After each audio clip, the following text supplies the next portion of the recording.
Hey guys, Bolt here with SB Studios. We gotta make this quick because I got other things to do today. So, we're here for the reimagining summary. I'm gonna try to make this quick because I also gotta go through the writing of Season 5 on top of, what's the other thing I gotta do? And Wednesday's video. Oh, Nancy Drew number 9. I'll probably do that tomorrow. Anyways, so basically, my idea of Miraculous is a 2D animation, kind of how like the original anime kind of look was. I'd rather have that style than the 3D style because the 3D style just looks.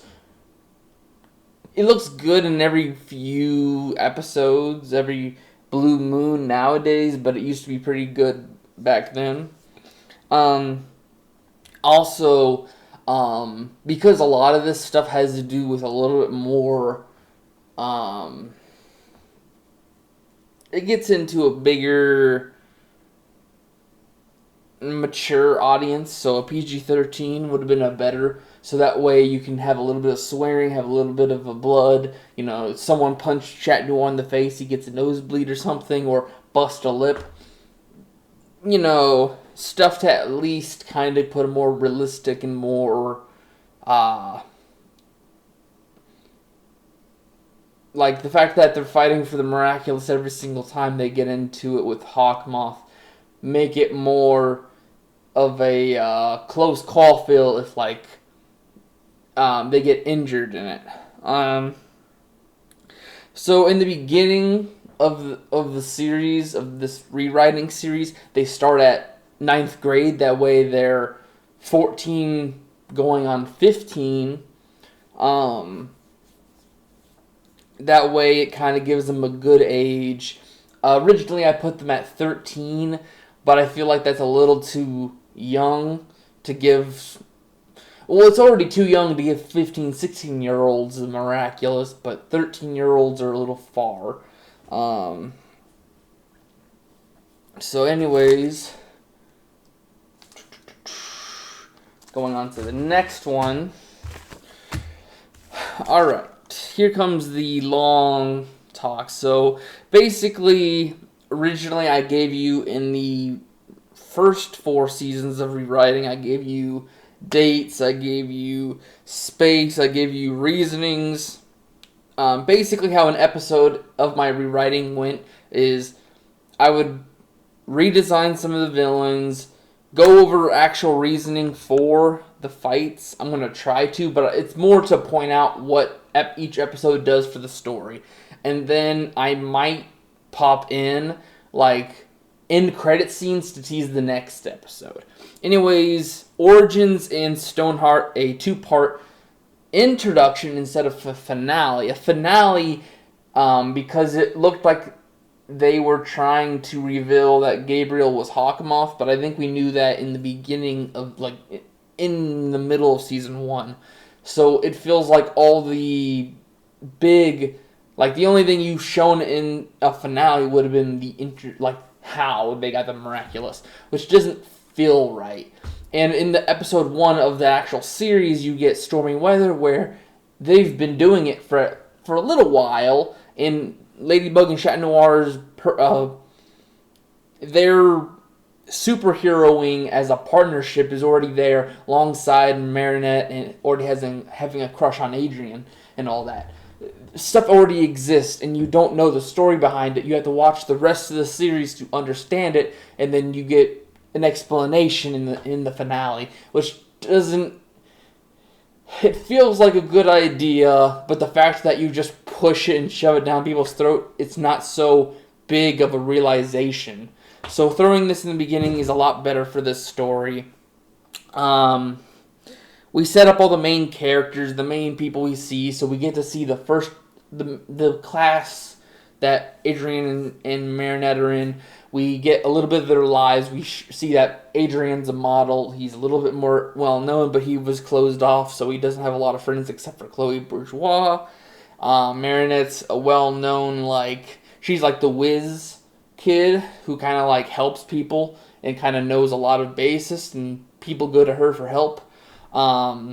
But she's kind of the clumsy one when it comes to actually showing people her talents. So, and, like, she's very talented, but some people like Chloe will actually pick on her for clumsiness. And then, she's the daughter of a well-known baker and all that. So, introducing the main characters' lives, where they come from, why their characters the way they are, figuring out who they're going to socialize with for the rest of the series, and then kind of do our main settings, which are the Eiffel Tower, both the Agrest Mansion, the Dupin Chain Bakery and housing, the school, and I think we also get like the rooftops of Paris, and then that little football stadium. And that's kind of all we get for this. And we kind of get the understanding of what an Akuma is. We hear and understand a little bit of Hawkmoth. We don't get to actually hear his voice. We don't get to see his appearance. We just see him in the head shape of the butterflies, and it's a disrupted voice. There's a voice changer in there to kind of say, here's the villain, this is where he's come from, he wants the Miraculous, we don't know if he wants to rule the world, we don't know if he wants, we don't know about the wish yet, so it's just kind of like it's a very mysterious villain that just, here's his goal, here's how far he's willing to go, and we're going to slowly add to it. The end of Origins was the Akuma still roaming and, eventually making a bunch of Stonehearts, where in the end of Stoneheart is voting, let's see here. Oh, the Weather Girl is, old Weather Girl is retiring or moving on to a new job, and we get a vote for the next biggest Weather Girl, which will tease Stormy Weather, which personally is my favorite episode.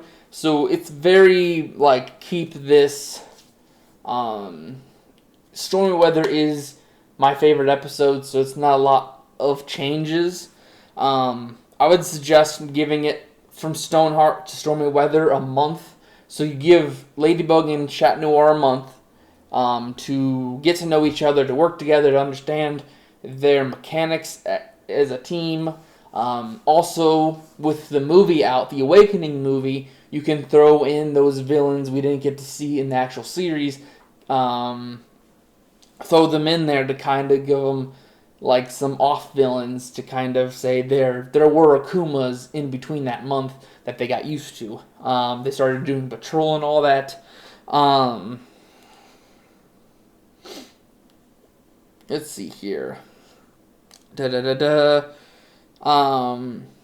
Basically, we don't have the very ego, I'm the greatest superhero Ladybug we get in the series where, she thinks she's way better at Cat Noir. I know a lot of people will probably disagree with that, but, in, the Copycat episode, she's like, I'm better than both of you. And then, later on, she does, back up a few steps and say that she needs Cat Noir to, make it happen. But, she does remind him every once in a while that she's superior to him in certain ways. And that's understandable. They should have their own, subjects that they're good... Well, not subjects, but they're good at their certain things. That way they work together as a team. But, Ladybug, she's only a month into being superhero. She's nervous. She's still clumsy, She's getting more, dependable, where Chat Noir isn't so jokey, he's got more serious role. Like, of course, he's going to start, once he gets the hang of it, he starts, lets his ability, both of them basically say, our abilities, we can fill them out now. They can start feeling sure of themselves. They're not so, like, are we going to fail at this? They're more like, as long as I don't, mess up a lot, I should be fine. Chat Noir is the better fighter, but Ladybug's the more strategical one. Chat Noir, actually, he will be the one to actually give out certain setups for plans. Like, he actually helps make plans so that it's not just Ladybug being the leader. It's like Chat Noir actually saying, like, hey, I noticed this, and this is actually an issue for this Akuma. We can use this to distract. We can use this to kind of trap. Chat Noir actually is a part of the planning cycle, and Ladybug is the one to kind of throw it all together and kind of see through, like, her own strategicalness how to actually make that plan work. Basically, she's the Fred, but you still need people like Velma to recognize what that monster wants and what that monster does. So that's basically what I'm saying, that these two have it, is just Ladybug might be the one to make the plan into a thing, but you still need someone to point out little points to make it even a reasonable plan. You can't just say, hey, let's just throw some money at this person who actually only cares about, falling in love with someone. That's the thing, is you need to entice them with certain things that, certain people notice and pick up on more. Let's see here. Ladybug is also not so strict and serious. She's still a teenager, but yet she takes it, she doesn't want this to impede on her own life. That's her caginess, is just she wants the two lives to still be separate. Or Cat Noir is more of like, it'd be nice for it not to impede on my life. I'd like to have this freedom and this kind of feeling in my personal, but, then I'll be targeted. So he understands the necessaries. Let's see here. So Natalie will actually take, Natalie and Gorilla will actually have a lot more parts to play in this, where they're actually going to be constantly going to Gabriel with things to kind of help push him out in public and socialize. But Gabriel's still going to be the person who wants to lock him up and keep him in the house, keep him safe. So for the bubbler, Natalie's going to be the one suggesting a party. She's going to say no to Adrian, because, Gabriel said so. And then we get into the bubbler. Redesign the bubbler into a 90s design instead of looking like a bubble wand from like a 3-year-old's toy set. We actually see Chloe. She looks like she's flirting in most of the scenes in the early seasons. I would just say she's more smug. Like, she knows she's got a personal connection with Adrian. She doesn't actually pull any shenanigans with Adrian. Like, she shows that he doesn't mind her being in his, like, personal, like, bubble. But she does make it a point to, like, fangirls that, hey, I'm close enough to Adrian to do things that you'll never be able to do. Kind of poking fun at people who, thinks Adrian's dreamy. Like, she'll never, in my rewriting series, she will never even put out that she's actually willing to be in a relationship with Adrian. She's just more of a, I'm here to, still be friends with Adrian, but, because I have that, I might as well show that I'm superior to all other girls. Let's see here. Going back to Origins, the only thing we see, Origins and Stoneheart, when it comes to the relationship of things, we see a little blush from the rain scene, so we don't know that Marinette has a crush, per se. We just know that, there was a little fumble there, and then Chat Noir also has a blush from the defeat of Stoneheart and like the butterfly making Hawkmoth's head. We also see that, with Nino trying to stand up for Adrian as the bubbler, Adrian starts to kind of recognize that Nino's trustworthy, so he starts letting himself slip into that Cat Noir persona for himself, a more stress-free environment where he doesn't need to be so uptight. And then I would say that Marinette does give Adrian a scarf to say, "Hey, here's my gift as a friend," and kind of showing that this is the first time we actually get to see Marinette wanting to be a designer in my rewrite. This just shows her that she's caring about Adrian. She's a designer. And she does have another gift that's supposed to kind of poke at feelings, but that's the one that gets mixed up and it kind of doesn't get recognized what it is. It just gets told to Adrian that it's a gift from the father. We never get to figure out what it is until later on. Pharaoh, basically this is a setup for the Miraculous have been in the hands of other people for some time. Learning about Joan of Arc and Cleopatra and all that. Here's where some of the PG-13 vocals start coming into. This is actually from Scarlet Lady fan comic. One of my favorite comics of the fandom is when, instead of Marinette becoming Ladybug, Chloe sneaks into her bag, finds the Miraculous, and becomes Ladybug, and she becomes a lazy background character who just takes the fame, makes Cat Noir do all the work, and he's like stressed, frustrated, and he actually falls in love with Marinette as a person, so Adrian makes a connection. Mari's shot are also a thing, and then Marinette becomes the B Miraculous holder as Marigold.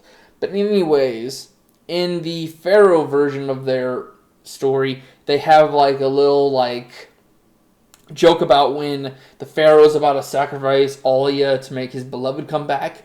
There's a little joke about like body shapes. I'd like that to kind of be a joke here in this kind of like a rewrite series. And then we also kind of see Alia start getting into the idea of researching who Ladybug might be. And then Lady Wi-Fi is just Alia starts to get more trustworthy and loyal to Mari. We set up more of Mari's personalities and morals where she doesn't mind sharing stuff with Alia, but if someone else says, "Please promise me don't to say anything," she won't tell because that's how good of a person she is. Alia and Alex get into an argument that ends up coming into the race for Timebreaker. We learn that Alex's parents are divorced. Her mom doesn't have much time with her because she's a traveling archaeologist. And the father is a museum head. And he's on the board of directors and all that. And basically, Timebreaker is like the first we see Chat Noir saying he recognizes that Ladybug is like the key piece to winning most of these battles. So in this thing, he starts promising to himself that no matter what, he's going to protect Ladybug, showing that like, hey, this is how Chat Noir sees these things. Is he'll do his best to make both of them like everything fine, but his number one thing is to make sure he keeps Ladybug in play because of the Miraculous Ladybug. Anyways, throughout all of this, we start seeing that Officer Roger is giving out tickets for people feeding pigeons, which actually becomes a problem because it starts having like massive amount of bird poop all over the place on like public structures. So to try to disband the pigeons, he starts giving out tickets to people who are feeding the birds to, uh, you know, make it, more natural. Mr. Pigeon, we start, we kind of get recognized of who Master Fu is. We don't get a full understanding of who he is. Because we do get a understanding that he has something to do with the Miraculous. We meet his love interest. We don't get to fully figure out that they're, you know, they have anything to do with each other. At the end of that, Nathaniel's drawing a comic about himself, and he gets called cringe for trying to draw himself in a superhero style. Illustrator, Nate has a crush on Mari. Mari as a nice person is like, thanks for having those kind of feelings. It makes me feel good about myself. But yet, I don't want to put you down because I'm, I'm starting to feel for someone else. She doesn't reveal who it is, but thanks to the blush, we kind of have an idea. And that little secretive gift, we have an idea that it's probably Adrian. But because she does still want to have a relationship with Nate in like friend terms, they go and they join the art club. So Mari has a better idea for designs for her clothings, and Nate can start workshopping on comics and stuff. And then Mari says, you can draw my likeness, but do not do it romantically. We do get some Mari shot stuff here, which, since this is in this episode, Chat Noir is told by Ladybug to go kind of protect Marinette because of she being the target of this Akuma. I think the Mari shot ideology that I have for my headcanon is that Chat Noir and Marinette are a competitive friendship where they can play games, they can play things, and they're just people who just vibe together. That's who I kind of want to start making a dynamic here where they can start hanging out. This is where Chat Noir can run away if there's an issue, kind of giving him an out. Because, like, if you think about Adrian's life, he doesn't have a chance to breathe. The only time he gets to see friends are at school. So when he's on patrol, he can sometime pop over to Mari's house to have like a cup of hot chocolate or watch the show with her real quick. It also gives Marinette a chance to learn about Cat Noir and figure out who she's working with. Because Chat Noir already has an idea of not to mess with LB. Because she's kind of doesn't want those lines to be blurred, so he steps back from that. But yes, this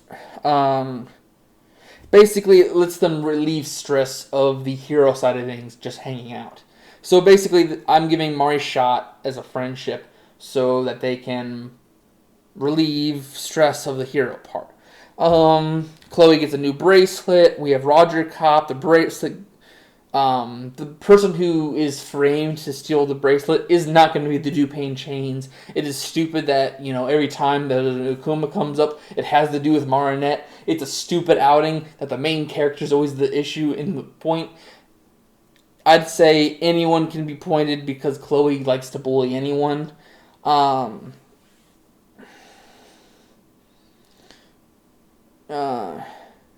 Okay. Oh, and then you can't really point out Adrian or Sabrina because, Adrian's the friend of Chloe, and then Sabrina is like the lapdog to Chloe, so you can't point those two people out either. It also shows how, we find out that Officer Roger is the father to Sabrina. We also find out that he takes his job a little too seriously because of just... he wants to keep Paris as safe as possible due to his, he's seen things in his past, so he keeps his job very seriously and professional. And then we start seeing the mayor, the father of Chloe, we start seeing that he's a little nasty and he takes his power a little to his head. We meet Theo the sculptor, who gets approval to make the LB and Shat sculpture, and he has a fondness for LB. We get a little hint to it. And then in the copycat, which I'll set on Halloween, that way, there's a little joke where Shat's like, I like your costume, kid, but please stop trying to copy me and make a problem. And then, so Theo is also a grade higher, so he's a 10th grader that just matured a little bit more. And there's people who kind of are like, they point that out, are just like, you look a little too old to be in high school. You look a little too old to be having fondness of this young girl. And he's just like, I'm like 16, man. But this is a joke like that in the Scarlet Lady comics where it's just like, how old are you? And you're liking, I think the Scarlet Lady is Chloe. And I think having that, like, likeness, when the mayor notices that Theo has a thing for LB, he's like, that looks like my daughter, so that means you might like my daughter. How old are you? Anyways, going on to, let's see.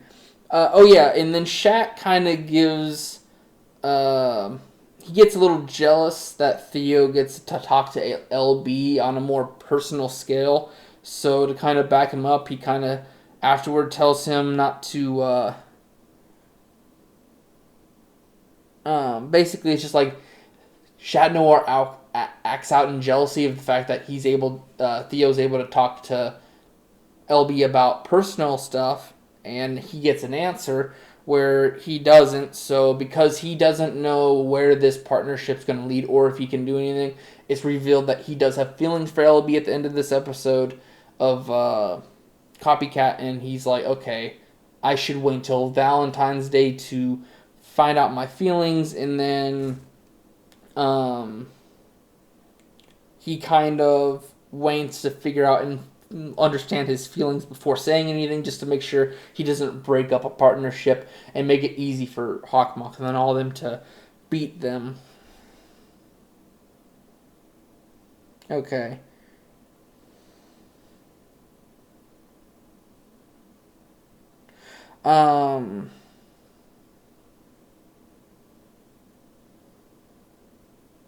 The mayor. Because I'm an American, I put through a few Americanized things. So I'm thinking, since this is like early November, that there's going to be a vote for the mayor. And then we get into Darkblade. We meet. In this episode, it's mostly seeing that Marinette and Adrian are starting to, their personalities are starting to blur together. And basically, like, we have the little thing where some of Shat's jokes get into Adrian's mouth. We start seeing the more, Marinette is starting to take charge, and she becomes class president off this.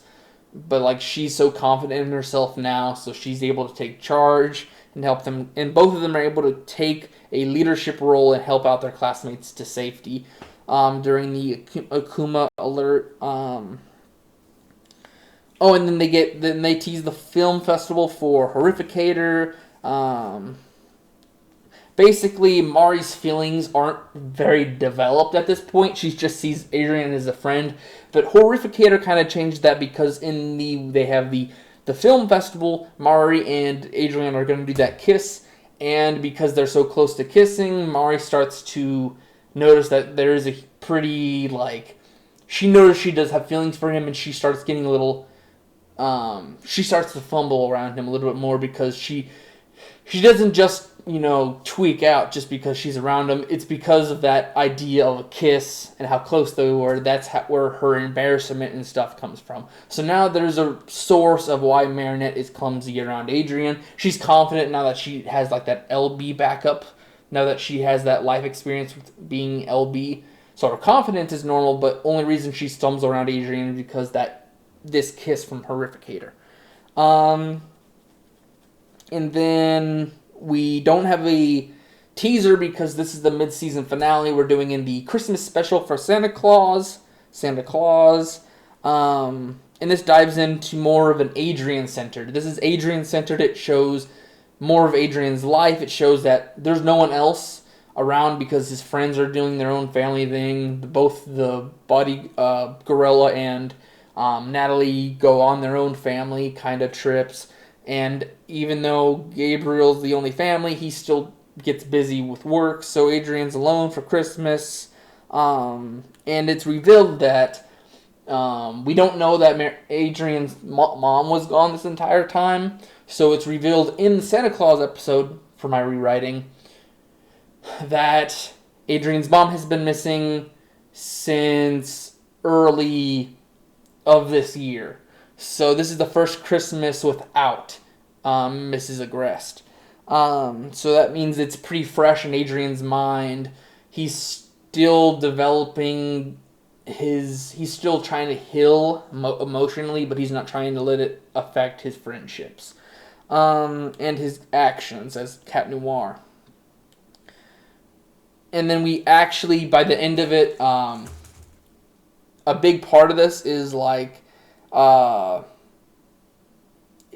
Adrian is reporting missing because Gabriel went to go see where his son was for Christmas dinner.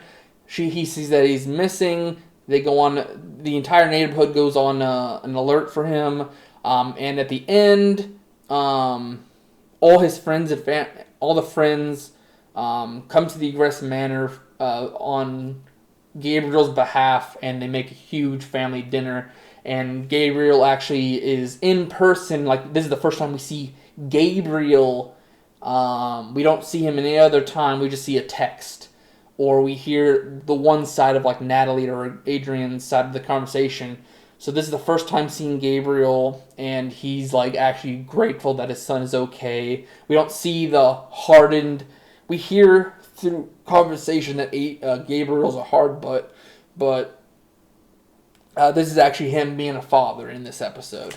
Like, good thing you're okay. Just please don't do that again. Next, going on to Valentine's Day. So it's been a few more months. Basically, I'm going to say for the first half of January, Gabriel has that scare, so he wants to spend more time with Adrian to kind of put a bandage on that emotion. That way they have a little bit of time to breathe. Dark Cupid happens on Valentine's Day. This is the first time Elston, there's a little bit of something in Evil Illustrator, but it shows that Hawkmoth can take away powers in Evil Illustrator if he wants. But in this one, it shows that the Akuma can take their own goal over, and they don't have Hawkmoth can't overpower everyone in a mindset. He can't just hypnotize someone to do something. It's just their emotions control their actions. Shad Noir is about, since Copycat, he's harbored the feelings for LB. He's starting to say that he's waited enough to figure out how he truly feels. He knows that he's in love with Ladybug, but he buries them after it almost got him and Ladybug's Miraculous taken here. So he was about to confess to her, but backs away and says, okay, I need to chill for a moment. This almost got us in trouble this time. Sabine then tells Mari about her Chinese heritage and that her uncle from China is coming over for a cooking competition, which gets us into Kung Food. Chloe's called out, and she's a pinch. So basically, in this episode, in the original episode, Chloe's basically just being slightly racist, attacking because he is a family member to Marinette, so she's attacking everything about him. But Adrian, being a friend of hers, he gives her criticism and says, hey, one, don't say that kind of stuff. That looks bad on you in your character. And also, you need to stop because, you have people around you, and if you want more friends than me and Sabine, you need, Sabrina, you need to actually start doing better. So Chloe starts to watch her words a little bit. Let's see here. We understand a little bit more of Sabine's roots. We start showing that both Tom isn't fully in the culture, but Mari's got brought up with both of the Italian and Chinese culture. Adrian, we learn of his, like, him getting taught multi-language, and we also get a little diet joke where I think in the actual episode he, like, a syrup and develops the building to make sure no one can get in or out of the building. So Cat Noir swipes a little syrup on the building, taste it, and it's like, I know what that is, but because of my diet, it's a little too sugary, and I shouldn't be eating this. Little diet joke there. And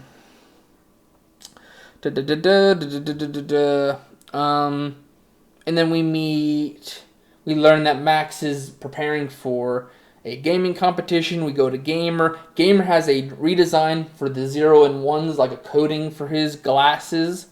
Let's see here. Okay, so basically this starts showing off that Adrian has more skills than just, like, the language and all. He's not just a book nerd, he's also a nerd in this. And because he's locked in, he gets a little bit more chance with games. This is also where he gets to, talk to his friends outside of school. And, he also has those Marion shot nights with Marinette, and they play games. But this also shows that Mari and her parents also have that Friday night game night where they play a game. And Mari is very good through those nights and shows that she's better than most people at games and actually beats everyone. And basically, Mari and Adrian are the top two, but Max gets, mad about this. And Mari, she just wanted to join the competition. She doesn't join because Adrian. She doesn't let her feelings control her here. She just says, I'm having fun playing games. I want to join this competition.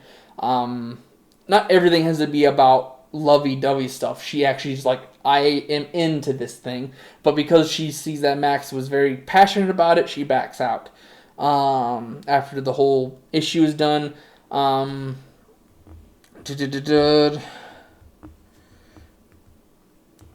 She also figures out that, yes, she does have a little crush on Adrian, so she doesn't want to trip up in the competition, and it would look bad if she let her emotions cloud her judgments. So she wants to play originally just because she likes games, but sees that Max is very passionate about it, backs out, also saying that she doesn't want her emotions to kind of control what happens in the game. Alia invites her class to the zoo, which her father works at. There is no Nino or Mari teasing. There is no, Nino does not like Marinette. It is very weird that, that gets thrown in an episode and just gets forgotten quickly. That's a weird conversation. Like, hey, dude, I know you had a crush on my girlfriend later, like early in meeting them. That needs written out. And then Anna Man is basically just Alia and Nino become a thing. We build up our main four as a friend group. And that's really it. And then we also see that Chloe is a big fan of Ladybug for the end. We see Anti-Bug, which gets redesigned as... it's not a redesign, it's her powers are redesigned. In that episode, I believe she goes invisible, which actually gets redone later with Sabrina becoming Vanish, I think it is. So it gets reused. So to keep that power for later, I just say, let's just do a copycat and just make Anti-Bug just a replica of Ladybug's powers. Marinette says, even with her thoughts on Chloe, she needs to be a hero for everyone, and kind of says, I need to bury that hatchet and say, you're still a Parisian citizen, so she protects everyone, and she shouldn't let that contract herself. So basically, this is kind of just, she let her emotions and the bullying kind of take over her, and she outright calls Chloe out. And that affects Chloe's mind on LB, but Ladybug later on is like, I'm sorry. It's just I've heard some things about you, and I don't want you going around saying we're friends. And then, anyways, right down the later we got, let's see, we got the puppeteer.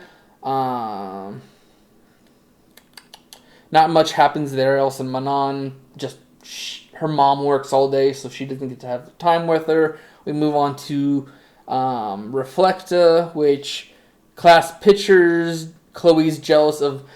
Chloe just doesn't bully people right out. She bullies for particular reasons in my rewriting universe. In this universe, Chloe is very jealous of the looks of Marinette and Julica, but because Marinette is starting to get her confidence, she can't bully Marinette anymore. She can say bad stuff to her, but she can't control with negativity anymore. But she can still get under Julica's skin because of her social awkwardness. But that's the whole reason why Chloe picks on the girls in this particular thing. She's a bad person, period, but like she doesn't go out of her way to do stuff unless like she feels threatened by someone else overtaking like who she is on her pedestal. So Mari and Julica are like an Instagram girl to her, and she's like, I can't have someone else looking better than me, so she kind of makes them look bad and inferior to her, but then let's see. Oh yeah, then we also learned that Mari and the rest of the class, except for Alia and Adrian, we get to learn a little bit of them in the past because they've been friends for a little bit. So I'm going to say they've been friends since like 6th grade. So basically this class is very like tight. They know each other for a while. And Adrian and Alia kind of like the new blood. Pixelator, we got Jagged Stone, and then we also got like XY trying to, call out old rock and roll and trying to rip off people. Guitar Villain. This one is where Mari becomes more professional designer because now she's got Jagged Stone, a big time rock star, wearing her own made stuff. So her name is going to start getting around here now. Rose makes a gift for the prince. We also get a part of Rose's condition. I think it's in season 4 we get this like a full understanding that Rose has a condition, but I would suggest that we see that Rose is not a delicate person, but there's a few things there that makes Chloe see her as an easy target, and that's what happens in Fragrance. Nino and a guy on the sidewalk get invited to a game show. This shows Gabriel's second appearance since Santa Claus. And he basically gets his professional face on. We see the face that we hear about. This is the professional Gabriel. We see the father Gabriel in Claus. This is the professional Gabriel who we hear not being the greatest person, and we see why. So we see both sides, both the professional and the father side. Going on to the mime, we just learned that Maylene's father.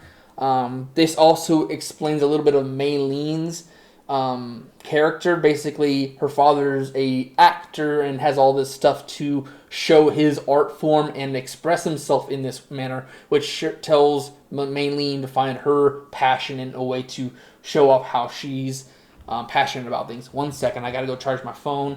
I got someone calling me soon.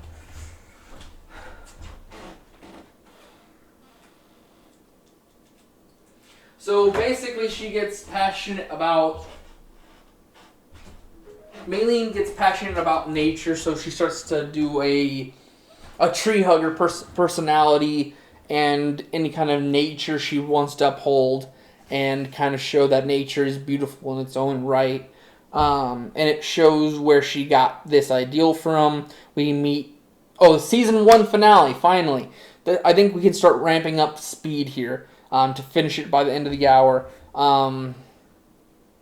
Let's see, not Maylene. We see Lila come in at the end of the mime, and season 1 finale is Volpina. This is why I really was trying to explain it, is just you need a big bad ending.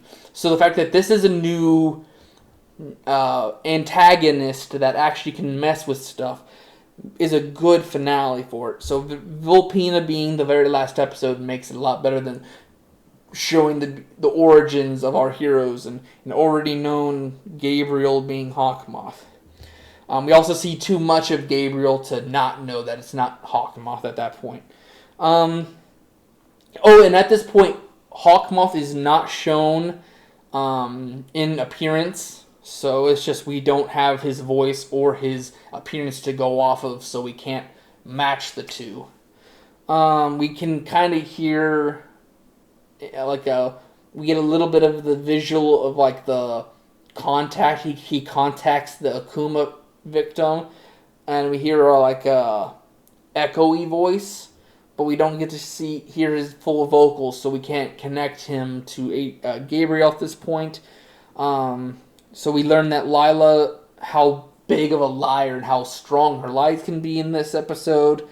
And then we do get since it's the finale, we set up that she meets up with someone in a car, and we hear that echoey voice come out of the car. So whoever's talking to Lila is Hawkmoth, but who it is, we don't know. So Lila, in the end of season 1, gets partnered up with Hawkmoth, and we figure out that Hawkmoth has in-person contacted Lila. And then this is the first time, because in Volpina, Lila bullies Marinette, and she almost gets akumatized because of her negative thoughts. But this is the first time a Akuma gets pushed away by positive reinforcement. So she's like, I'm good on my own. I'm confident enough to deal with this, and the Akuma gets flown away. So Marinette is the first person to show that her emotions can someone can control their emotions and avoid an Akuma. And then we end this with she has a theory about Hawkmoth's identity. And season 2 we go straight off with the Collector.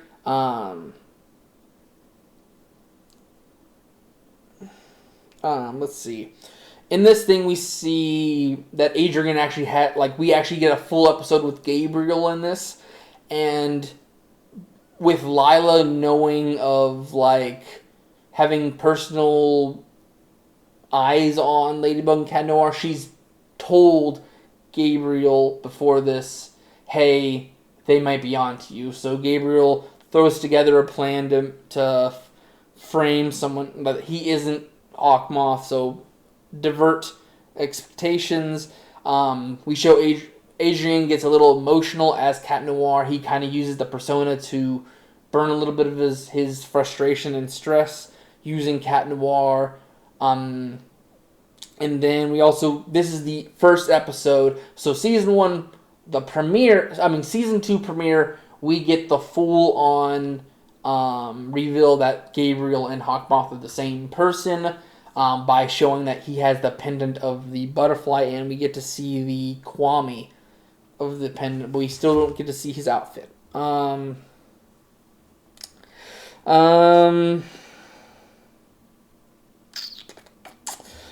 We see the big plans. We see Style Queen. We learn that Chloe is the way she is based on her mom. We meet Fu as the actual, Fu gets explored on. We actually get to see that he is the guardian in this one. We get to see the other Miraculous. We see that Chloe finds the Miraculous. And also we find out that the stronger the emotion that the Akuma is sticking to, the stronger the Akuma victim will be in their transformed state. So because Style Queen was so angry at being talked down to during the fashion show of the hat display, she becomes such a powerful Akuma. Queen Wasp, we just see that Miraculous holders can be akumatized and they're very strong. But because Style Queen, Adrian was gold, like he was turned into gold, so Gabriel thinks that this might get his son in danger, and he needs to step back and let his, take care of his son. And also we learn of, we don't learn about the wish yet. But because he notices the bee Miraculous, he starts saying there's other Miraculous. I can use this to my advantage if I can find the other Miraculous or get my hands on that bee. Ladybug takes the Miraculous back, but basically LB, trying to be a hero, says, I might give you back the Miraculous if you start being better as a person, start, be a hero that people would like you to be, because now they know your identity because you did this on TV. Try to show me as that you can be a better person, and I might give you it back. Giving Chloe hope. Audrey tries to discover Marinette, but, Promise being Ladybug, she has declined and say, hey, here's your daughter that you haven't discovered yet, and has actually made her emotionally disconnected from you. We see Roboticus, or the AI, I forgot what his name is. I'm trying to remember his name, but that little robot, this shows that Hawkmoth can control, as long as they have the ability to feel emotions, he can take over anything, including robots. And this is also the first time a Akuma can actually betray Hawkmoth, being powerful enough. Let's see. Then we have Reverser, which just has Mark meet Nathaniel. And, we start seeing a big fandom start getting collectible for for Ladybug Cat Noir, because now there's a comic book and there's a full-on illustrated and written out comic book between Nate and Mark. That's it for this one. Going on. Oh, here we go. Here's Dark Owl. Basically, Dark Owl is basically Ladybug and Cat Noir tell everyone, including Mr. Damocles, hey, you can be a hero, but try to be safer about this. This can get you hurt. So basically, talking people down who want to be their own hero, but try to be a friendly neighborhood hero who doesn't get hurt on actions because, you get too out of it and get too into character. Zombie Sue, this teaches, this is basically, hey, Chat Noir and Ladybug have an actual cult, not a cult following, but people can trust them enough to trust them with lives and situations. This also shows Ladybug that Chat Noir, that she can trust Chat Noir. We see that the mayor can, Mayor Anthony Bourgeois gets disrespected by Chloe and Audrey, but at the end of Maledictator, he gets some respect, but the butler gets messed with by Chloe in terms now that there's no outlet with her father, so she turns to the butler, puts him down. The butler was the only positive reinforcement, being, her mom's a style queen, and the father's a mayor, so both the fathers are unavailable for most of the time. The butler's the only positive reinforcement, trying to teach her right from wrong, being subtle about it. But anyways, we learn a little bit about his backstory. The butler, in my rewriting, is a Wayner that was at the restaurant of the mayor, and he was hired later on because he was such a good employee. They noticed talent and hired him as a butler. Vanisher, here's where I was talking about Anti-Bug. Anti-Bug and Vanisher are the same powered villains, so I made it so Anti-Bug was just a replica of Ladybug. This is basically saying this is the start of Sabrina noticing that Chloe might be a bad friend choice, but she lets it still happen in the end of it.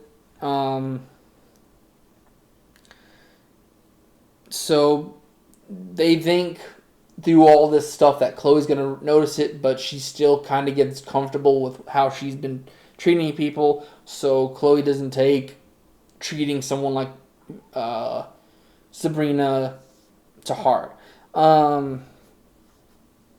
We have Prime Queen, which this is basically Chat Noir learns that Ladybug and Cat Noir kiss during Dark Cupid.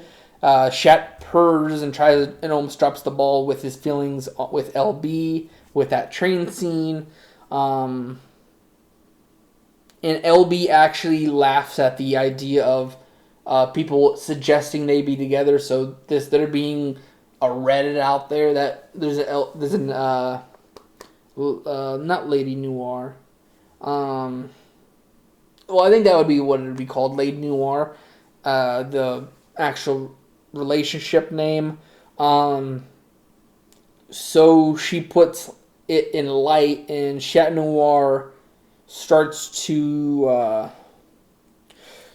Chat Noir gets scared of the idea now that not only people are kind of putting it out there about this stuff, he's starting to trip up on his feelings, but Ladybug is now putting doubt in his mind, saying, putting it out there that she may not think it could be a possibility, or she doesn't have that kind of idea. So it kind of makes Shatno a little scared. Let's see here. Oh, and then we get Kagami. Basically, the entire episode of Riposta, I think it is.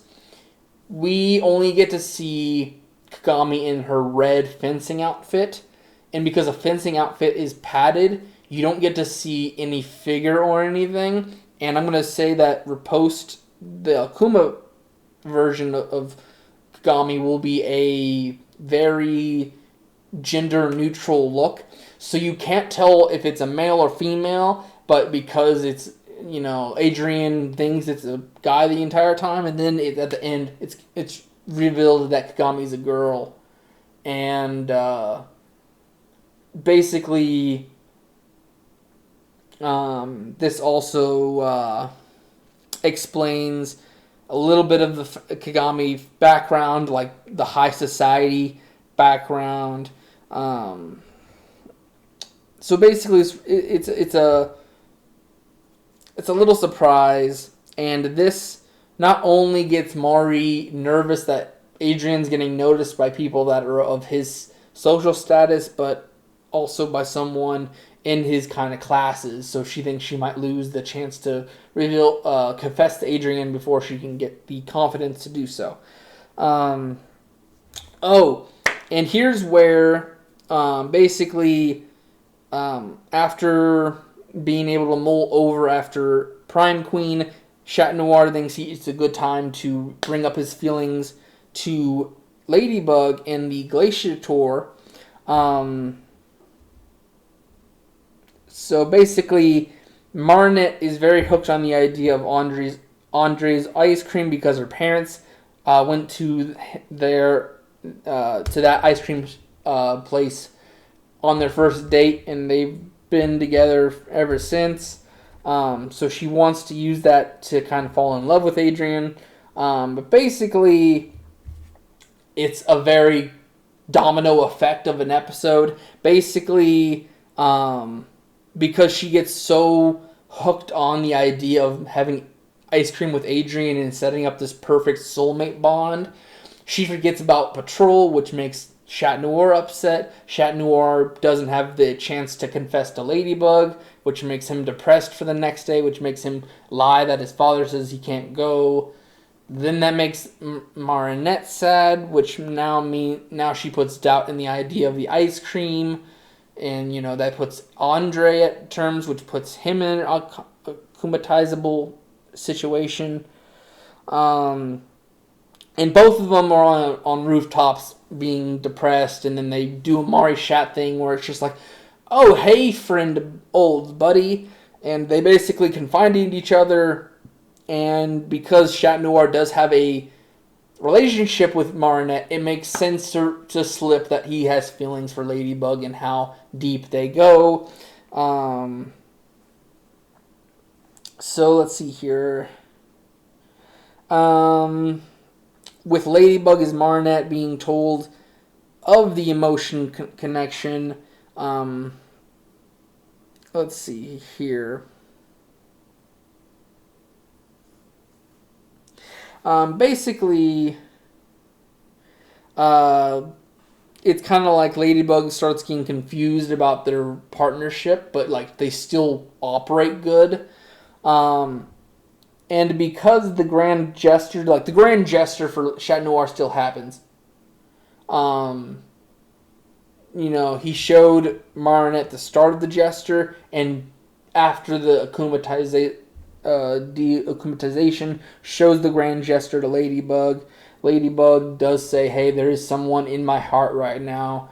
I don't want to make you feel like a rebound. Please just wait until I can, we need to stop dealing with this Hawkmoth guy, and I also got to get this other crush understood, and we might go from there.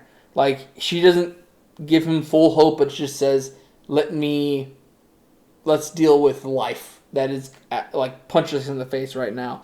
And this kind of gets Shat in a very comfortable situation where he'll confine himself to stopping being so flirty. He'll do some stuff because he's being in love will make you do dumb things, but he kind of watches what he does, and he respects her boundaries. So unlike the constant tries to kiss, constant tries to date, this Chat Noir does not constantly make a nuisance for Ladybug. And then Marinette, in the end, in her diary, says that she does have love for Chat Noir, but there is that love for Adrian. So basically just saying, hey, they do have Ladybug / Marinette does have feelings for Chat Noir, but because of the citizen mode, it's gonna have to be second.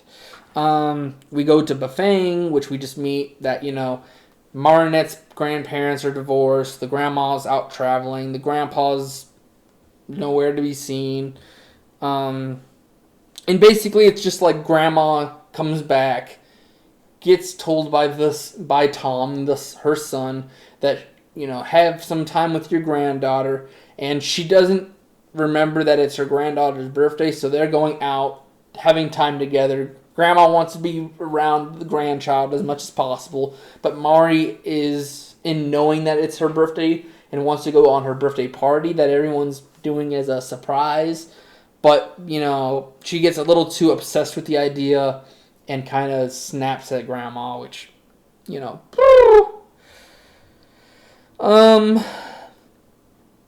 then basically Gigantotitan just shows how bad of a person Hawkmoth is. Gorilla is basically showing, Gorzilla is just showing that Gorilla has a connection with Adrian, and then it also shows that he can take some personal talks, that he won't completely use his setting to be like, if Gabriel says to do, don't ever let my son do this, if he sees that this will actually help Adrian be social, he'll back away and say, oh, I didn't see nothing.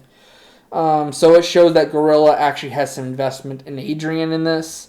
This also shows that Hawkmoth remembers from the Collector that Chat Noir has some emotional snappiness. So he thinks that Adrian might have been Chat Noir. They start doing that whole thing. Let's see here. We also learned that Mrs. Agrest, Emily, was the original Agrest model and was also a movie star on Small Time. But because of her missing, basically, Adrian was the next in line to kind of pick up the pieces. Let's see here.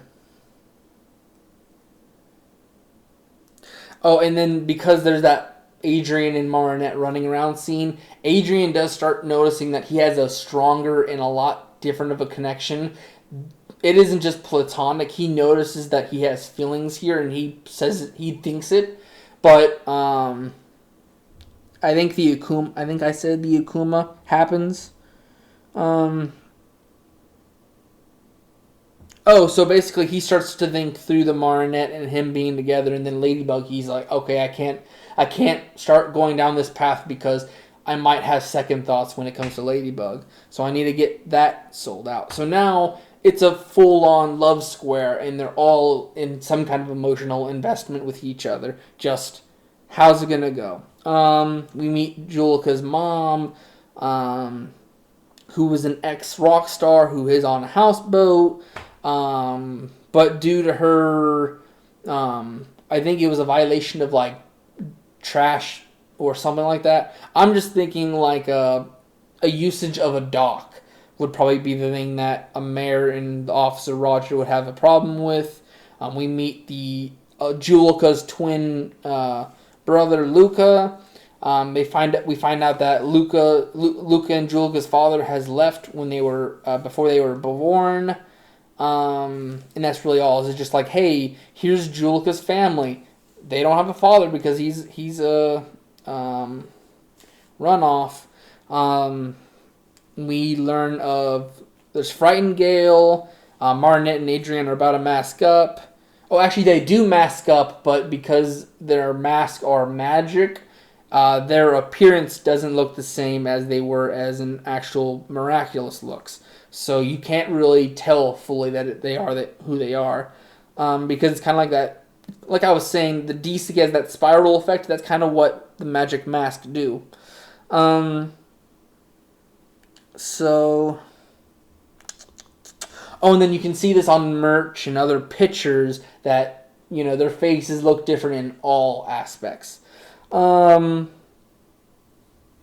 Troublemaker, Adrian takes notes that Mari's crush during Troublemaker, like, oh, Marinette actually might have some feelings for me. Sandboy,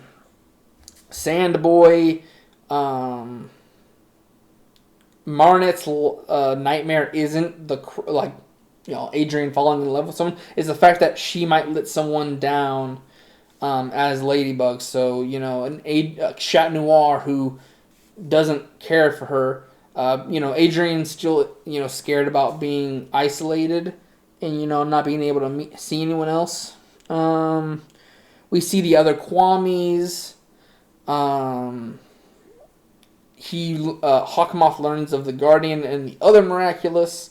And then we also see the Spotties, which is Alia's family. We meet Alia's mom. We meet the older sister. We meet the twins. We learn of their culture and the Sapaties story. Let's see here. Oh, we finally get the Rena Rouge. We see a Nazi. We get to have a Carapace. Nino becoming Carapace. We see Siren, which is just Kim's love interest. Fu talks to Marinette about transformation potions. Marinette learns this as well, which starts to make Fu think she's trustworthy enough to be the next Guardian of the Miraculous in case. But because of this newfound knowledge that Chat Noir has no idea of, he starts to think he isn't trustworthy enough by Ladybug standards. And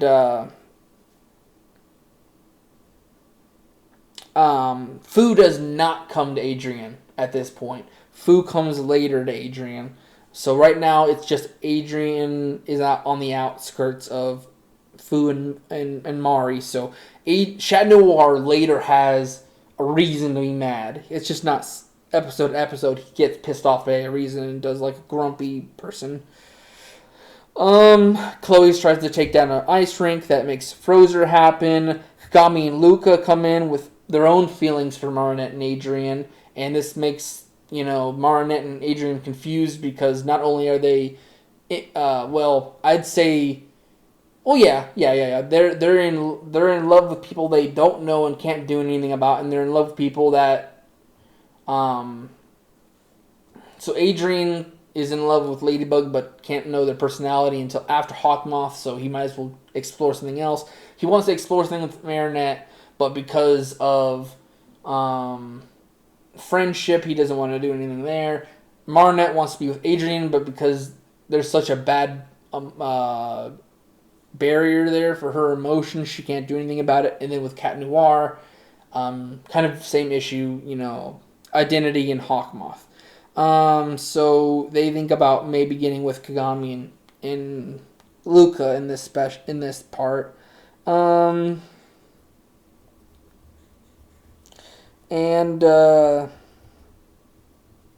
then, Kagami does pick up on the fact that Marinette is in love with Adrian, so she sees her as a rival. So back with Riposta, Marinette seeing her as a rival. Now Kagami sees Marinette as a rival.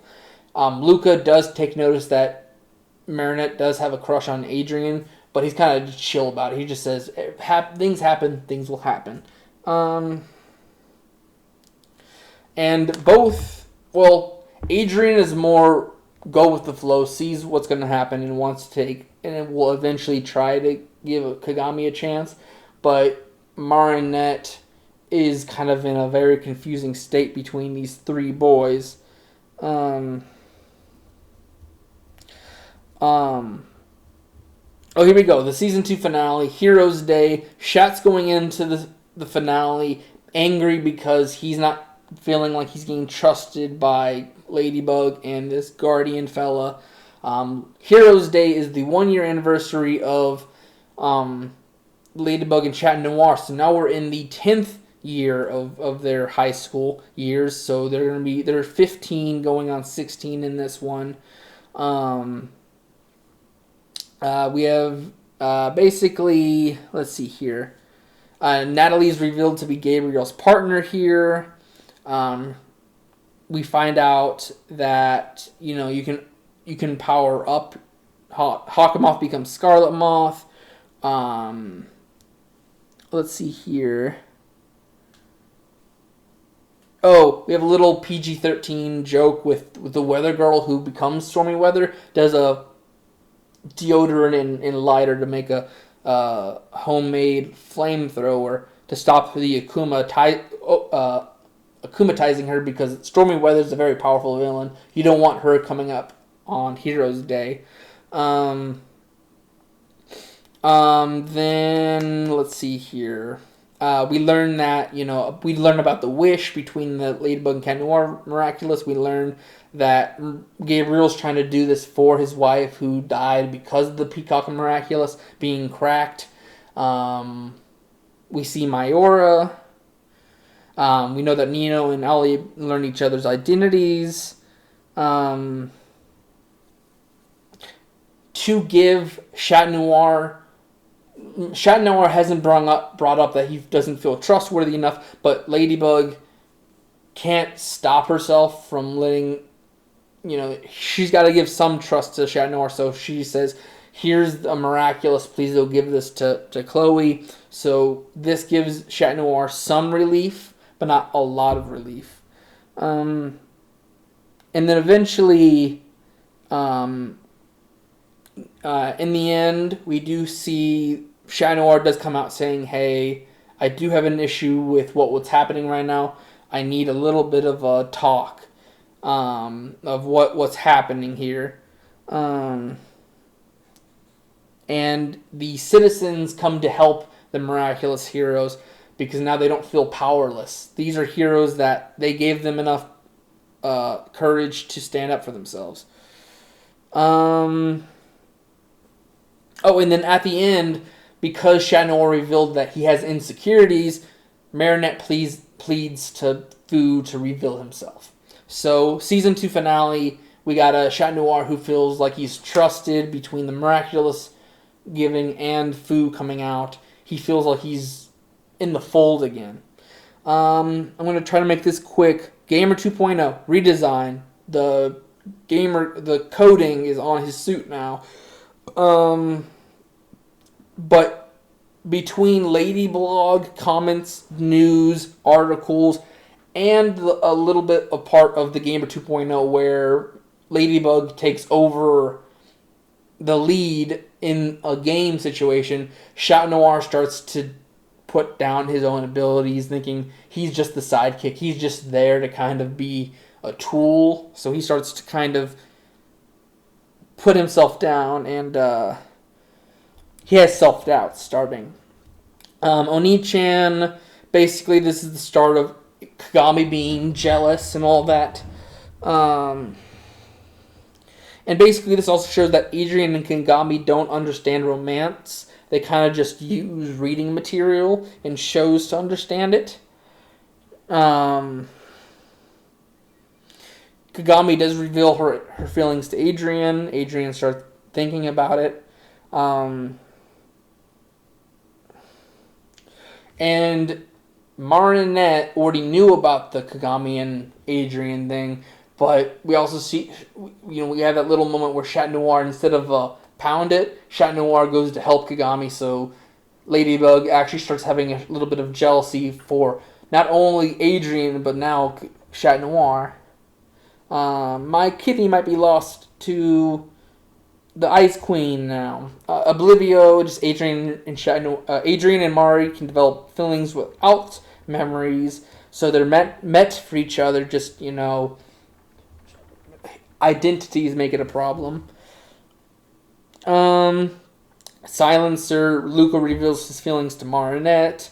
At the end of that, Tom comes to Marinette saying, like, do you have any relationships, or are you thinking about talking? And we see a little bit of the LGBTQ mention where Tom says boy or girl.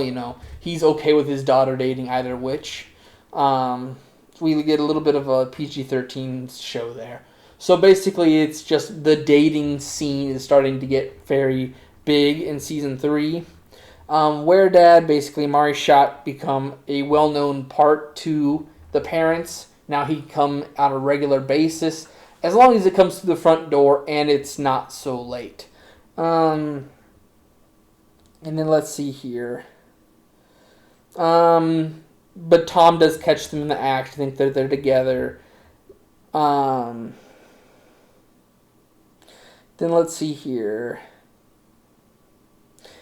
The Mari shot feelings start to actually grow here. So Adrian starts seeing Marinette in a bigger way, and Mari sees more Chat Noir in that way. Feast, we get Fu's backstory. We learn of the Guardians, the Miraculous.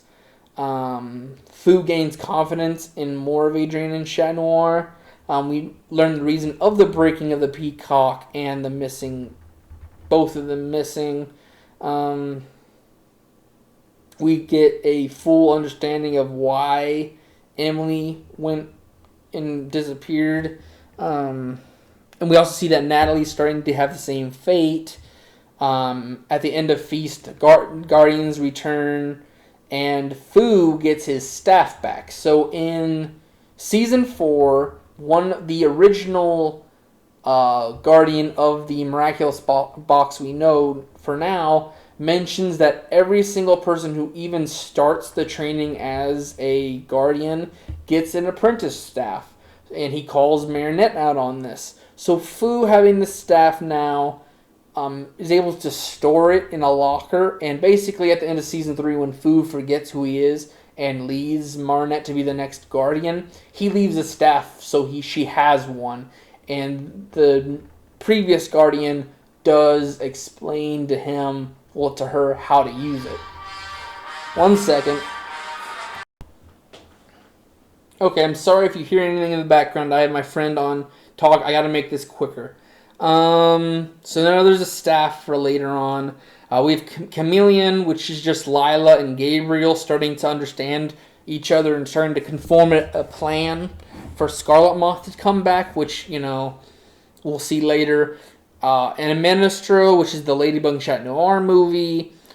We do not see Thomas Axe Strict as the character here because he made the fandom so toxic. I would not put him as a reference for this character, and I would kind of just throw it as someone who sees Ladybug and Chat Noir as a good point to have out there and spread a hope for them by making a movie. We see how big of a bakery Tom and Sabine's popularity is by, them being a movie premiere's food, dessert thing. We see Mari and Adrian get... we learn a little bit more that Adrian and Marinette have gained enough friendship to learn more personal things about each other. We kind of see Adrian's favorite kind of foods has been talked to with to Marinette, and Marinette has talked to Adrian about like certain styles of clothing she likes and understands like the bun and all of that. And then Chloe just doesn't learn about Marinette's crush in this because the passion fruit macaron is not a big point in this. Marinette just gives that to Adrian as like, I know you like this personally, so I made this for you. It's not a love point. It's just hey, as a friend, here you go. I made this personally since I had to help here anyways. And Marinette is still the person to give the director enough credit to get a ticket. He's the director anyways, so he doesn't need to see it. Anyways, we see Baker X, which is just Tom's father. We learn that him and the grandmother divorced because he takes tradition a little too serious. So when Tom got married with Sabine, there is a little PG-13 joke where a little racism is underlined, but the grandpa's literally just, you made my bread wrong, and I have a problem with that. Because, tradition gets a little heated, and that's just how it is. And I think it's like rice is used in bread and all that in the Chinese style, so that's the whole thing. It's just a little too back in my day. Miraculous is just Sabrina. I just got one shot. Sabrina gets upset again, but this time Cat Noir and Ladybug say, all right, you're going to lose this girl if you keep doing it. So this humbles Chloe about friendship a little bit more. So she isn't treated as a lapdog as much. Time Tagger, we meet future Chris, which is just a DJ who has an older music idea, which people don't have a good connection with. We see this later in the episode that Lila is, showing Chris this music, which is how he got hooked on it. And basically, reason for Time Taggers because people having an issue with Chris's favorite kind of music, he sends them back into the time period of that music. Future Alex, in some point, is given the Miraculous. So basically, I want the Rabbit Miraculous not to be a part of the original box of the main Miraculous. It's going to be a separate Miraculous that was lost to time, and it was entrusted eventually to Alex's ancestors.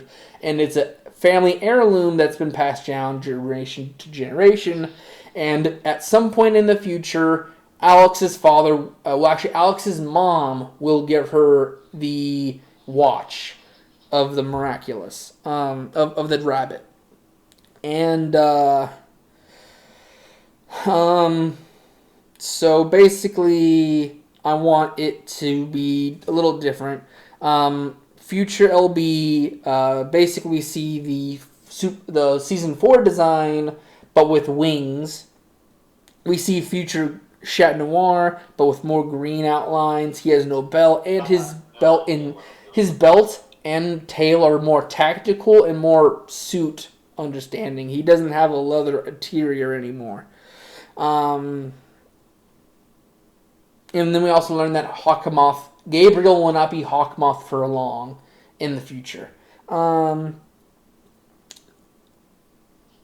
then this also starts to show that Marinette's time as Ladybug is starting to affect her personal life, because she had to actually let a Nino and Alia ask. Like, they asked her to babysit the twins and Chris, but because she's busy with the Ladybug stuff, she didn't have time, so it affected her relationships to where she can't be trusted to do all these responsibilities anymore.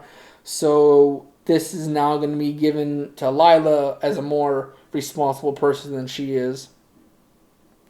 So this sets up for Ladybug, where, let's see here, Lila uses Mari's changed lifestyle. So basically, Lila has taken notice that Ladybug, well, she doesn't know it's Ladybug, but she notices, she takes the info that Marinette is now, having to lose some responsibility for her, for other things. She uses this as a story to basically say that Marinette's been, cheating, not the person she is, and basically making her as a bully. And kind of giving the reasons, and people use that. Scarlet Moth comes back, but Natalie's sickness affects that. And then Natalie tries as Mayora to get Shat's ring by using the Senti bug to get him, because she understands that there is something in between Ladybug and Chat Noir. But here's where it gets interesting. So season 3, Chat Noir has a low confidence in himself because people are putting him down, putting him as a sidekick. And what makes it worse in this episode is Ladybug comes to the scene, sees that Chat Noir is about to lose his ring to a fake Ladybug, and instead of finding out that that's not him, she tells Chat Noir the fact that you've known me for several months, for almost a year now, or for over a year, and you are not taking notice that is not me, because my personality is not like that. So the fact that you couldn't tell that is me means I can't trust you with some stuff. So basically, trust is taken away from Chat Noir, who just got it back in season 2, at the end of season 2. So basically, now he doesn't have trust in his own things. And after that, it's kind of, it devolves. So going off of nothing now. So basically, the rest of season 3, things kind of go, Chat Noir just keeps feeling like he gets put down, and then Chat Noir, we have the Chat Blanc episode happen, and Marinette uses that as I'm doing wrong as a partner, and we go into the finale with Marinette now knows that she's been putting her partner down. She's noticed that she hasn't given her partner the confidence he needs to do his job, and she's also letting things take too much of her life up, and it makes her have the issue of having Master Fu get noticed and lose his memory. So basically, Ladybug had let herself get too wrapped up in what she was doing, and it affected everyone around her. And with the Chat Blanc episode, it makes it so Chat Noir is now a, she's still, I need to go turn him down.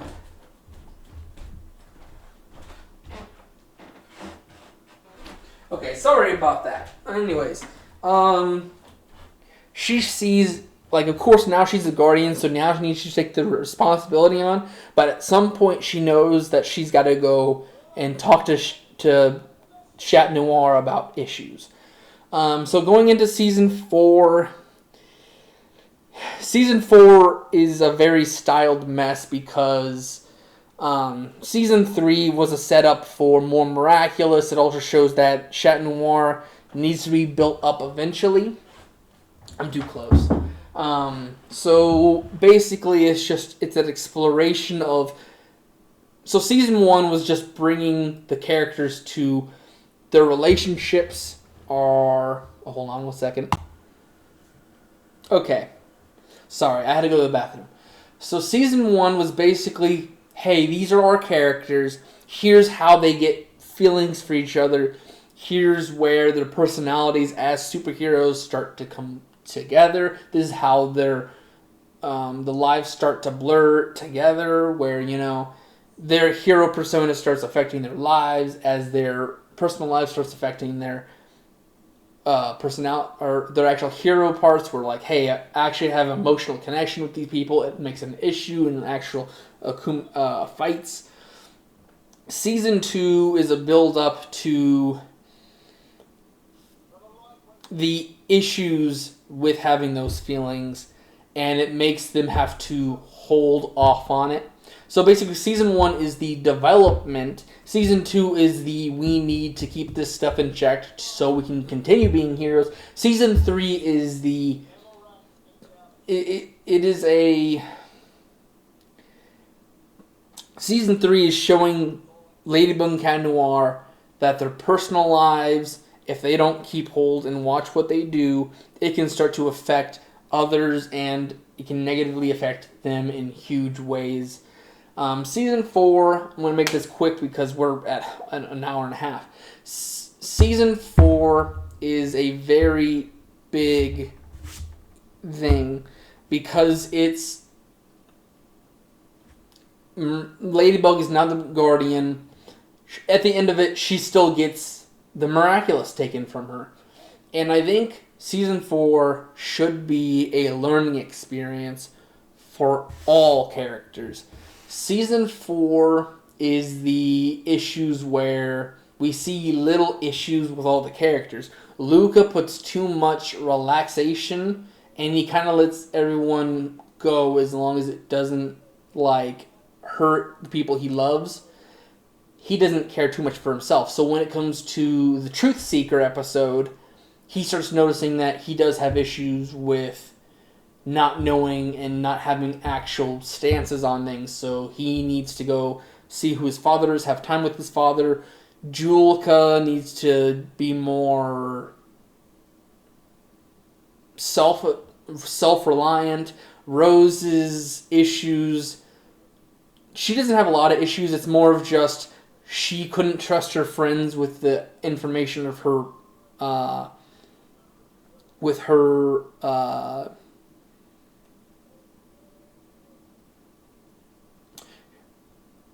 medical issues. She couldn't trust her friends with not treating her differently. So putting that trust in her friends.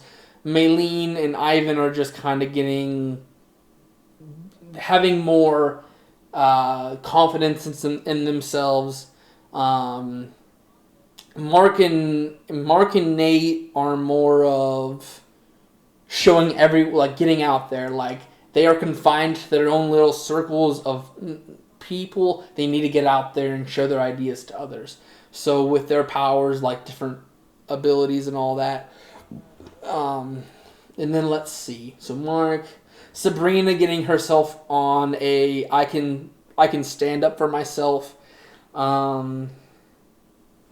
Marinette, she takes her character in a good way, in a bad way. She shows that her as a guardian needs to put her hero side. When she puts the earrings on, she needs to have that as her headset. But the issues with that is she doesn't balance it well with her life. So she worries too much about the hero side. She gets her hero side in line, but she cannot get her real life relationships in line. So she gets it with Luca, but quickly loses it because she has that responsibility as guardian, so she has to clamp her mouth shut for secrets, and she doesn't know how to healthfully go back to season 1 where she told Alia that I can't tell someone else's secret. She doesn't have that mindset, and she can't healthfully tell Luca that it is someone else's secret, and it makes him doubt their relationship, and that's what happens. Kagami is more of a... Adrian doesn't let Kagami know that they're just trying things out. He wants to fill the waters.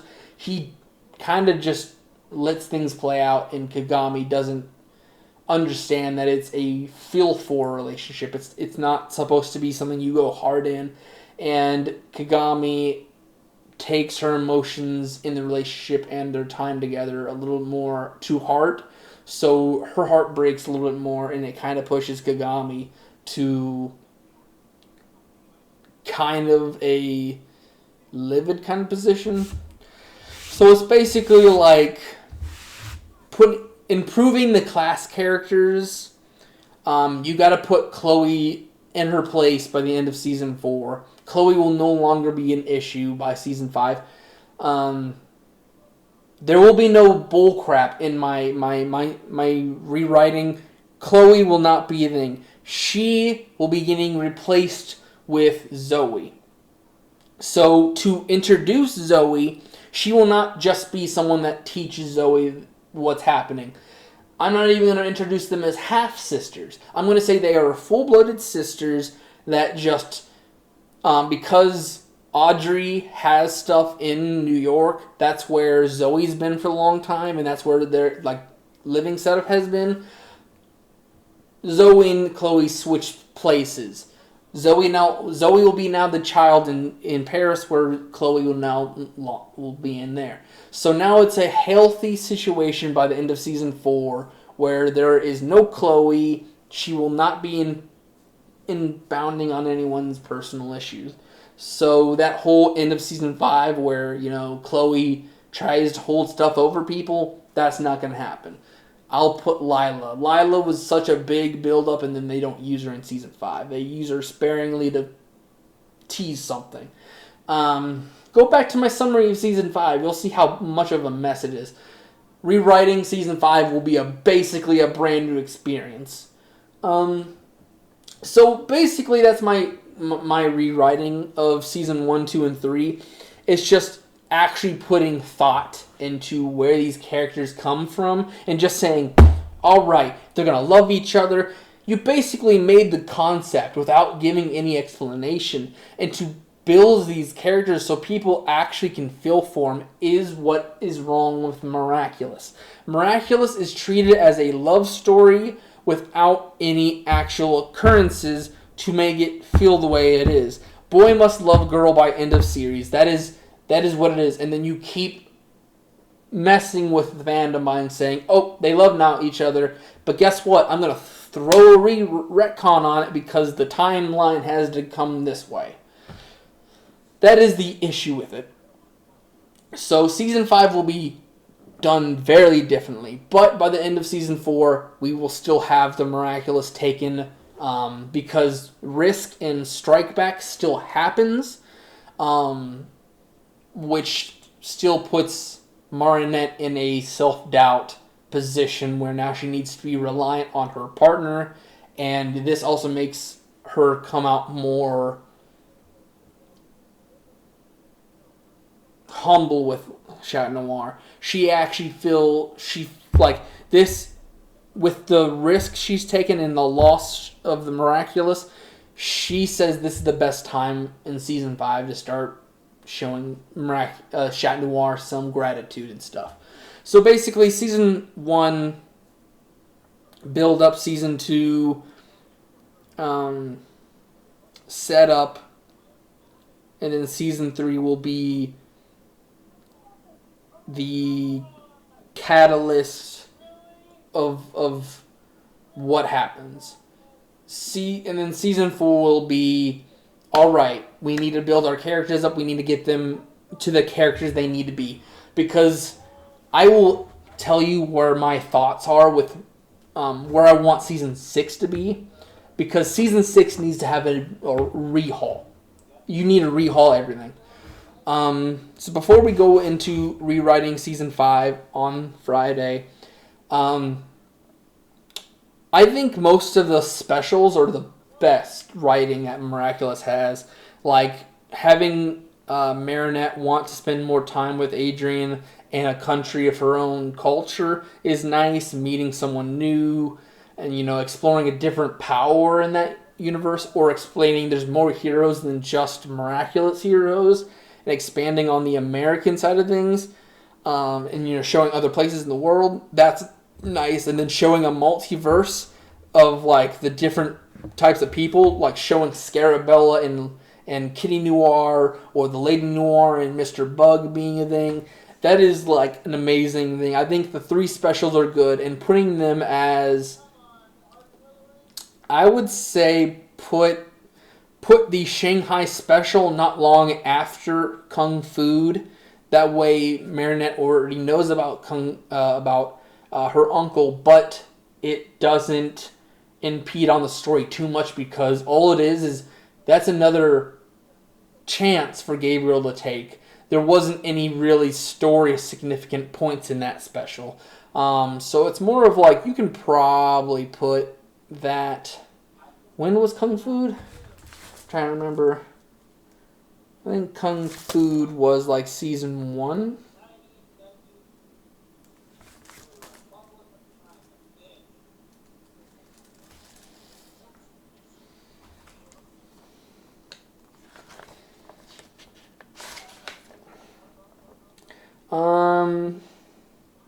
I think it was season 2. So, like at the end of season 2, so after Heroes Day, we'll have that.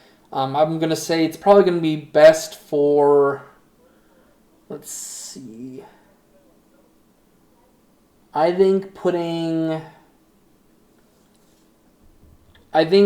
New York special should happen very at the end of season 3, because it's like having the Miraculous in the hands of Marinette. That's another... I'll rewrite that point in the New York special, is that she's the guardian, and putting a pin in like what's the Batman ripoff hero, when they ask for the Miraculous, that Ladybug would stick to it. Is just like, it is my responsibility to control this stuff. There are powers that will try to rip this away from us, and it can be in negative consequences. It